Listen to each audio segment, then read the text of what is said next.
BJP के कुछ छोटे भैया लोगों ने प्रेस वार्ता की कि प्रशांत किशोर के पास पैसा कहां से आता है। प्रशांत किशोर ने पटना में जमीन खरीदी है, इनके पास सेल कंपनी है। और आप लोग भी ये सवाल कभी कभी पूछते रहे हैं कि जनसुराज के पास पैसा कहां से आता है। तो मैं आज किसी दूसरे पर बात करूं उससे पहले जरूरी हो गया है कि आप ये जानिए कि प्रशांत किशोर के पास पैसा कहां से आता है, उस पैसे को देने वाले लोग कौन है, उसका स्रोत क्या है और उसको खर्च कैसे किया जाता है। क्योंकि सावन के अंधे को सब हरियाली ही दिखती है, बिहार के चोर नेताओं को सब चोर ही दिखता है। तो मैं आज कोई भी खुलासा करने से पहले अपने लिए, अपने जनसुराज में जुड़े हुए साथियों के लिए और बिहार की जनता के लिए ये बात बताना चाहता हूं कि अभी आपको आंकड़े जारी कर रहा हूं, उसको नोट कीजिए ताकि बिहार की एक एक जनता जाने कि जनसुराज का पैसा कहां से आया है, किस माध्यम से आया है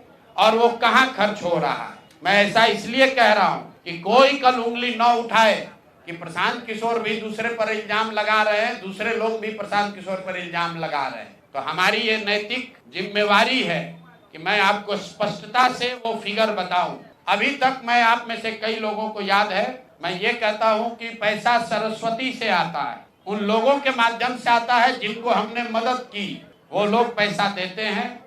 क्योंकि बिहार में नई व्यवस्था बनाने के लिए किसी बालू माफिया, शराब माफिया, भ्रष्ट लोगों की मदद न लेनी पड़े, गरीब से गरीब व्यक्ति को भी अगर बिहार सुधारने के लिए जज्बा है, ताकत है, उसको चुनाव लड़ाया जा सके, इसके लिए जनसुराज के पास साधन होना चाहिए। उसके लिए हम लोगों ने लोगों से पैसा मांगना शुरू किया है, लेकिन हमने ये तय किया जब ये अभियान शुरू किया कि बिहार के लोग पैसा दें या न दें, मैं अपने जीवन का जो कुछ भी है सब कुछ लगाऊंगा बिहार की इस व्यवस्था को सुधारने के लिए। और ये सिर्फ शब्द नहीं है जो मैं कर रहा हूं, ये आप देख रहे हैं। मैंने सिर्फ इसलिए नहीं आंकड़े अभी तक जारी किए थे कि सनातन धर्म में, हम लोग के धर्म में कहा जाता है कि दान करने वाले पैसे की चर्चा नहीं करनी चाहिए। लेकिन यहाँ के छुटभैये नेता, इन्होंने जब बात उठाई है तो मैं आंकड़ा जारी कर रहा हूँ, आप लोग नोट कर लीजिए।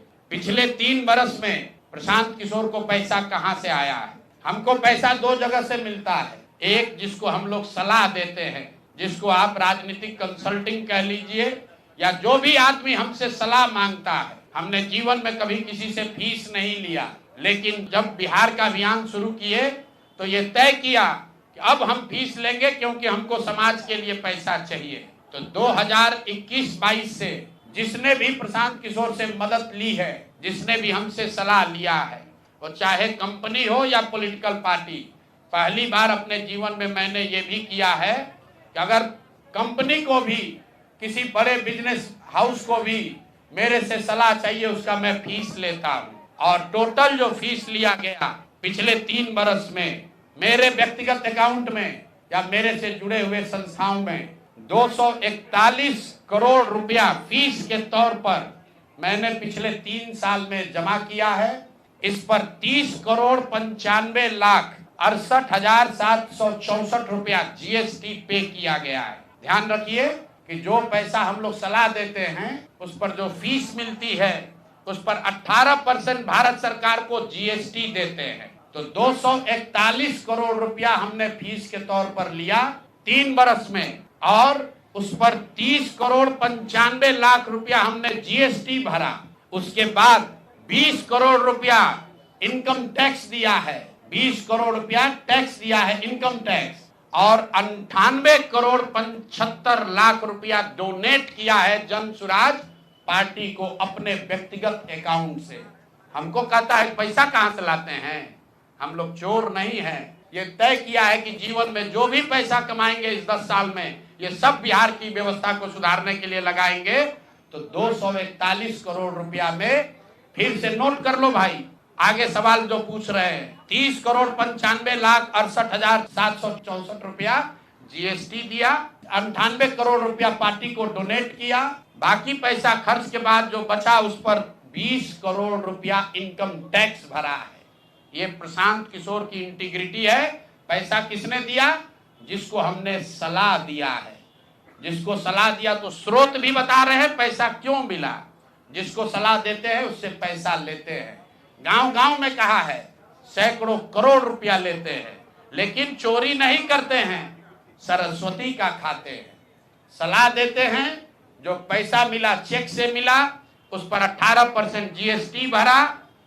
जो पैसा जन स्वराज की व्यवस्था को चलाने में खर्च हुआ उस खर्च के बाद जो बच गया वो भी 98 करोड़ रुपया पार्टी को डोनेट कर दिया चेक से।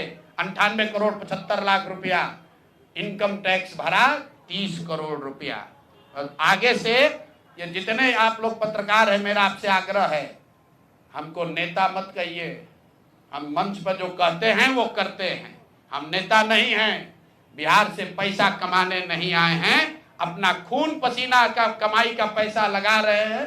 इसलिए लगा रहे हैं कि बिहार में गरीब से गरीब आदमी भी अगर सुधार के लिए कुछ करना चाहता है तो उसको पैसे के वजह से पीछे न हटना पड़े। और आपके सामने बिहार के लोगों को बता रहे हैं, अगले 10 बरस तक जब तक बिहार की व्यवस्था नहीं सुधरेगी, अपना शरीर बेच के भी पैसा लाना होगा तो भी पैसा लाएंगे, लेकिन बिहार में चोरी की राजनीति को खत्म करके ही दम लेंगे। ये आप ध्यान रखिए। और किसी भी अपने हमारे जो जन स्वराज के साथी हैं उनको डरने की जरूरत नहीं है। 1-1 रुपया प्रशांत किशोर का अकाउंटेड है। केंद्र सरकार को जीएसटी भरा है, इनकम टैक्स भरा है। और जब आप इनकम टैक्स भरते हैं तो ये भी पूछा जाता है कि पैसा आया कहां से है। किसी ने कहा अभी एक प्रेस कॉन्फ्रेंस में, एक मैं खाली आपको उदाहरण देता हूं, नवयुगा कंस्ट्रक्शन के नाम पर किसी ने कहा पैसा दिया है। बिल्कुल दिया है। 11 करोड़ रुपया लिए है। 11 करोड़ रुपया 2 घंटा सलाह के लिए लिए। उनको एक प्रोडक्ट लॉन्च करना है, वो लॉन्च करने के लिए हमसे सलाह चाहिए तो 11 करोड़ रुपया हमने कहा पार्टी को डोनेट करो, तब 2 घंटा का सलाह देंगे। ये बिहार के लड़के की ताकत है, ये सरस्वती की ताकत है। हम लोग चोरी नहीं करते, नवयुगा से घूस नहीं लेते हैं, अपना जहां मेहनत करते हैं उसका फीस लेते हैं और जो भी पैसा मिलता है अपना खर्च काट के जो बच जाता है वो पार्टी में डोनेट करते हैं।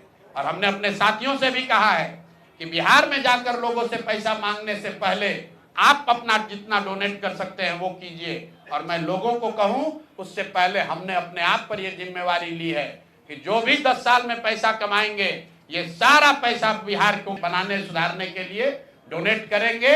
और ये 98 करोड़ रुपया इस साल में डोनेट किया है मैंने, हमारे अकाउंट से सीधे जन स्वराज को मैंने डोनेट किया है। जिसको देखना है देख लीजिए। और फिर से दावा कर रहे हैं अगर इसमें कोई कमी गलती 1 पैसा का निकल जाए तो केंद्र सरकार जांच करा ले, ईडी सीबीआई इनकम टैक्स लगा ले, 1 पैसे का ऊपर नीचे होगा नहीं। मेरे लिए अपमान की बात है कि आप कहते हैं कि अशोक चौधरी भी चोरी किया है, प्रशांत किशोर भी चोरी किया है। इन लोगों के पंक्ति में खड़ा होने वाले लोग नहीं हैं। मरना पसंद है लेकिन इन चोर नेताओं के साथ बराबरी पर खड़ा नहीं हो सकते हैं।